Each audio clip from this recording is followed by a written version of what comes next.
Hey, good morning.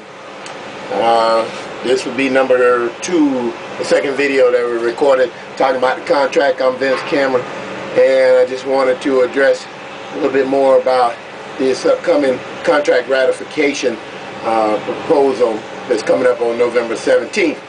You know, we had a meeting at our local on 1408 last night, and there was a lot of discussion, and for the most part, it was the young guys that showed up. So, you know, I'm of the mindset from seeing what I saw, since they seem to be the ones that are the interested party, and they have the most to gain, even though their gain is on the back end, that this thing could carry over just from, the lackadaisical attitude of the senior man in this. But all that aside, you know, it just is boggling my mind how this thing is really playing out, because you know the biggest issue in all of this was that the locals have funding issues because less money coming in meant less money going into the coffers of the international and the locals, which you know secures the financial health of the locals, so the local can represent you at the table contractually, as well as provide training and other things that make us as longshoremen successful. But you know, we know that the local needed money to survive, because the less is less is dwindling the coffers both at the international level and the local level. We also recognize that because of the damage in the marketplace, that we needed money on that pension. There is not a penny in this agreement that's going to pension. And so that means that you got to ride out the next 3 years of this agreement with nothing going to pension, while the market is doing cartwheels. And financially, that just doesn't make sense. That's just bad business. And while you know the conventional wisdom around the hall for those folks that are really pushing their contract is, well, you can't get everything, get what you can, and ride it out till the next go round. And that's fine.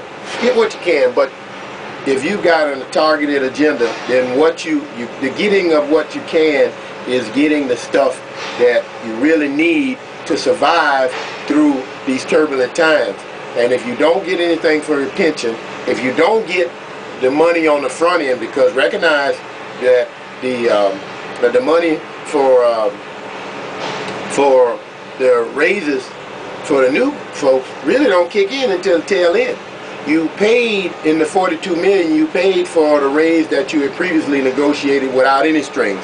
Now you got a $42 million string for your raises on the front end, right? And the raises that come in the back end, well, the only raises for the most senior man that comes in October of 2011. After that, the rest of it is set up to be paid out well after you've gone back to the negotiation table. And if this precedent stands, then they'll be asking for that money right back.